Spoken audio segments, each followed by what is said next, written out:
So what's up, guys? I got a friend with me in the shop this week, Jeff Ferguson. I'll put a link to his channel down below for you guys to check that out. We're going to sort of revamp the tool wall here. I've got some stuff up here that I'm not using regularly, plus some stuff that I want to add to it. And I'm going to actually try to move some of these things up a level and maybe use this bottom shelf here for plane storage in the future. So we're going to make some tool holders. You guys check it out. So before we could get started making any tool holders, the first thing we had to do was to actually clear everything off the upper left hand corner of the tool wall and remove the bottom row on the left hand side so that I could move it up a notch, because like I said before, I want to try to use this for plane storage in the future, this bottom shelf. It actually sort of worked out that I left a ledge on the front of those cubbies because that's going to work good for preventing the planes from possibly sliding off.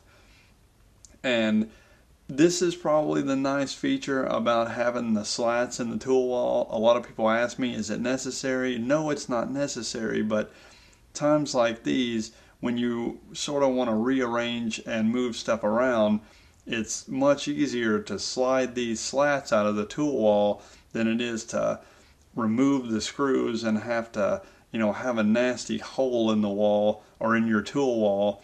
When you have them just in these little slats, it's a lot easier to sort of hide them behind stuff. So the first actual tool holder that we built was for my Veritas dovetail saw, and we just traced out the shape of the inside of the handle onto a chunk of 2x4, and here you can see Jeff is cutting it out on the bandsaw. It's sort of just a little bit of trial and error as far as cutting it and getting it to fit right, and I even went back at the end with some sandpaper and sort of smoothed it out and got it to where it had a nice snug fit.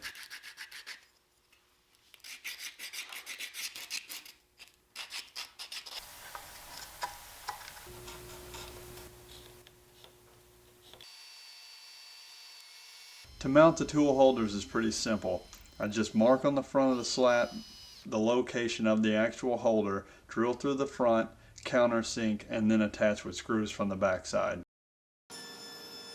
The tool holder for the card scrapers is really simple. I just tilted the blade at 45 degrees and cut each slot about an inch apart. We relocated two of my tape measures to this dead space right here between the screwdrivers and the pencil holders, and this little shelf here was really simply made by just using some 3/4 inch material and putting an edge banding around all three sides.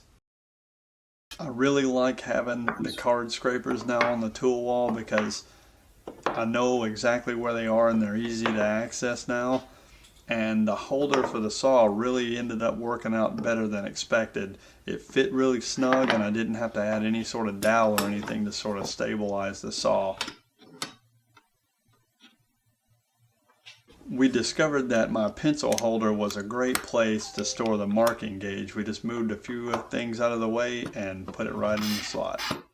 So the point of all this was to sort of utilize some of this dead space that wasn't being used, and we found that by just simply rearranging some of the layout, not only were we able to add more tool holders and sort of reutilize space, but we also freed up even more space for more tools.